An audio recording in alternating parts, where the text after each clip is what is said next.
Hey guys, Stephanie Gruen here. Welcome to Ventilation Nation and Integra podcast. Thank you for joining us today. We have a very special guest today, Miss Cammie Valentine. Welcome. Thank you. Love your name, Cammie. I appreciate that. Love you and your curls. So we've got curls and we've got a Valentine. So it's really nice to have you as part of our podcast today. Today we're going to focus on the integration of tab and commissioning. You know, should we do it? Is it something we should be doing more of? Why haven't we done it in the past?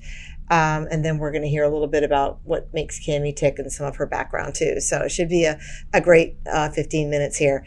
So let's start with tab and commissioning. So kind of what's the history of the integration? Is there a history that we should talk about before we get into why we should do more of it? There is a history. Commissioning really didn't become a big business until the state of Washington started the Washington State Energy Code and required commissioning. Prior to that, there was a couple commissioning teams out there, companies, and they were like one or two people.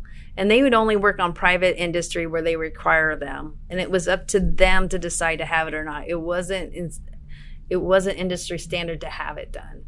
So like Neudorfer Engineers, who I work with, we're an Integra company. And when we first started, we were just a tab company. And from like 1970 to about 2002, because that's when the energy code started. And Neudorfer is an amazing company. The owner has always been innovated and always is at the beginning of every new industry that has started. The same with clean room certification and building envelope. He was the first one in there to say, hey, our company can do commissioning also. Oh, okay. So for like 30 years, we just did tab. And then we got into commissioning.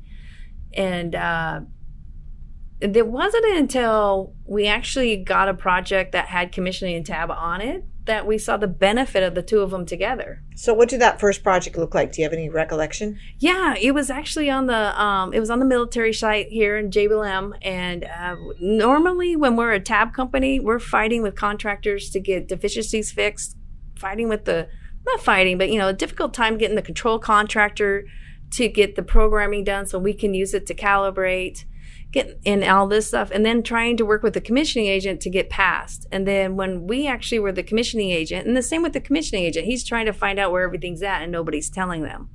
But when we were on the same project, the tab team's going through there going, hey, the controls are not done. And so we talked to our own commissioning agent, and he has the pull. And he can work with the general contractor and the control guy and the mechanical contractor, and he would get things resolved. He would bring it to the meetings. He would put it on his issues logs, and things were getting resolved, which made our tab process faster. We weren't pulling off projects and coming back on. The commissioning agent helped us complete the deficiencies together at the same time. And we never had to pull off, and we actually got done faster. We completed the project and completed the project whole without issues. And then when we handed it over to the commissioning agent, he was confident the control guy and the mechanical contractor were complete because we had gone through it and we worked side by side.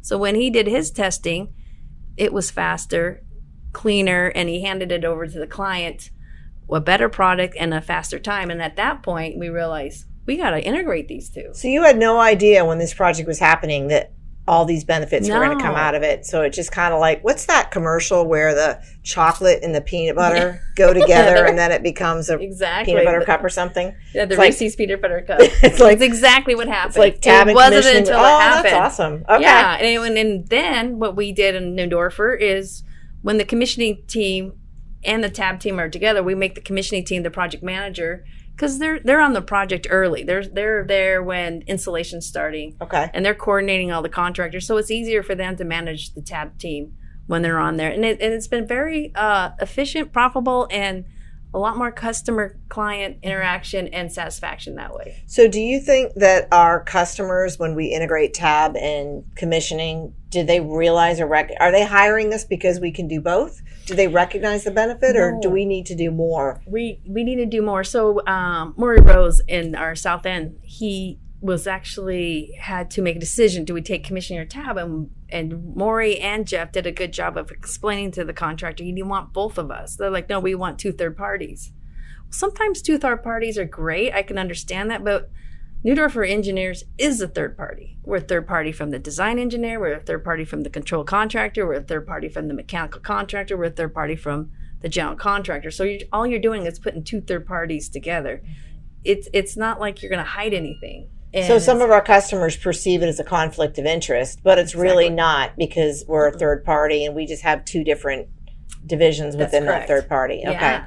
And after we explain it to them, just like I explained it to you, how TAB's boots on the ground and is going through the system hand over hand, where a commissioning agent doesn't really go hand over hand. They do field inspections and then they work with the control contractors program, and then they see temperatures and stuff. But the tab engineer is really the boots on the ground, finding pipes backwards, valves undersized, ductwork undersized, and stuff like that.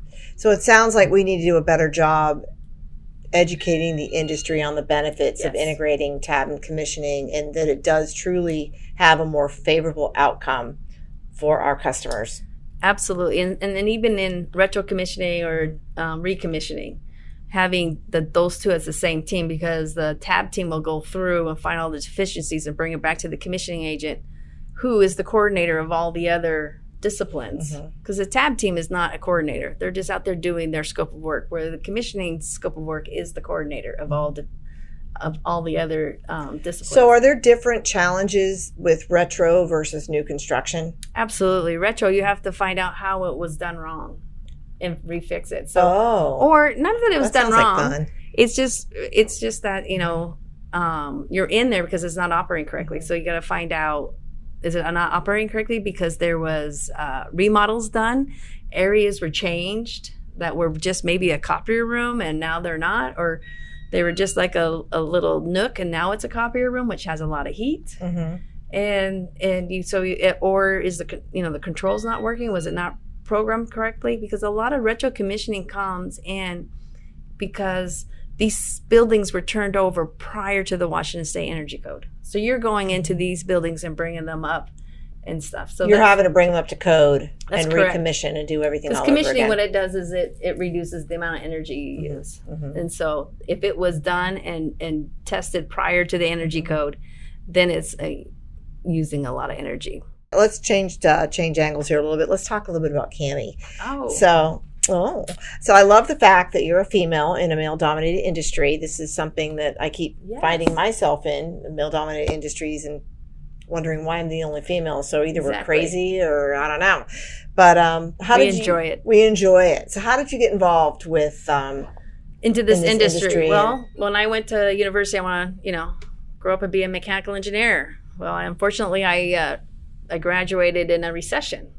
And I played rugby at university, and when I graduated, I played for a women's league. And there was a lady on the team that was a secretary for Neudorfer Engineers, and said, "Well, we're an engineering firm, but we're not. But we're looking for a secretary because we're growing, and I need more help." And I said, "I'll do it." And she goes, "Yeah, we can pass your resume around." Sure enough, I started there, and Neudorfer was impressed that I was willing to start there as a secretary, and they did. They moved my resume around, and a lot of design firms said they would hire me because they respected Neudorfer Engineers. They're groundbreaking in tab. And if they give me field experience, they would hire me as a design engineer.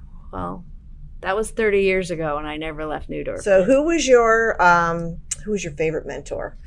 Gosh, there's a couple. My first mentor, of course, is because when I started, I was green, and Bill Neudorfer put me in with Ching Blaskoa. Ching Blaskoa stayed with us until he was 81 years old. He probably trained most of the top people for Neudorfer. And he was amazing because he was 55 at the time, and he was more than willing to share all the information he had gathered over those 35 years. And when you're in an industry, everybody's competitive and everybody's only going to share a certain amount of information. And he was willing. And I learned from him. And ever since then, I've been open to tell everybody everything, because that's how you're going to grow and how to be a force in this industry. And my other mentor is actually Bill himself. He's a great business manager, innovator. He's always at the front of every new business that's out there, and that's how come Neudorfer's grown to where they are, because they didn't stay with tab. They've grown into 5 different industries. So that's a real testament to Bill Neudorfer and what he's done with Neudorfer Engineering, and You never say no. Yeah, never say no. I love that. Get on the internet and learn. Mm-hmm. Yeah. I love that. So what's your favorite memory or experience ever in your last 30 years in this crazy industry? Oh, it's a crazy industry. And Neudorfer was, very fortunate to be on the I-90 project. They had to upgrade I-90. Excuse me, it's the I-90 interstate from out of Seattle. There's 2 tunnels, and you have to go over Washington Lake, and there's 2 tunnels, and they let flammable liquids and trucks go through there 24 hours a day, 7 days a week. So there's a major fire protection system. There's 2 of them. There's infrared, and there's a linear heat, and then also on top of that, so that they can detect all the way from somebody lighting a cigarette to a spark. And then there's a timer that goes, it counts down, and you have 1 minute.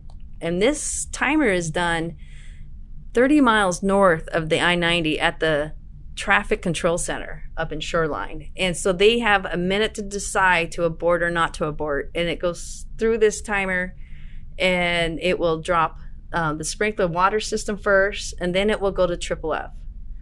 And what's amazing for us as commission agent is 90% of all testing is simulated. You simulate a thing, you never get to do a full-on fire. Well, this was so important. We got to be able to do a 2-foot by 2-foot pan full of oil and light it on fire. We had the fire department, we had the waste management people there.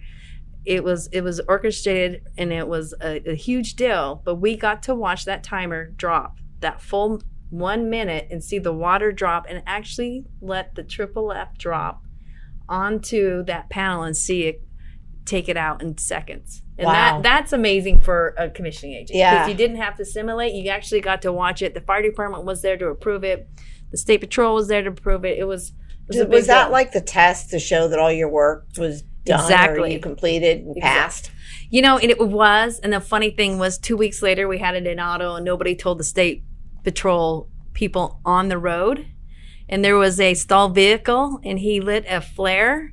And while they were talking, the TMC up in the Shoreline forgot, and all of a sudden it went through its minute calendar, and you can see it's all videoed, and you can see them putting their hat on, running out of the water, and then running out of the FFF. Oh my gosh. So it did work. It had a second test.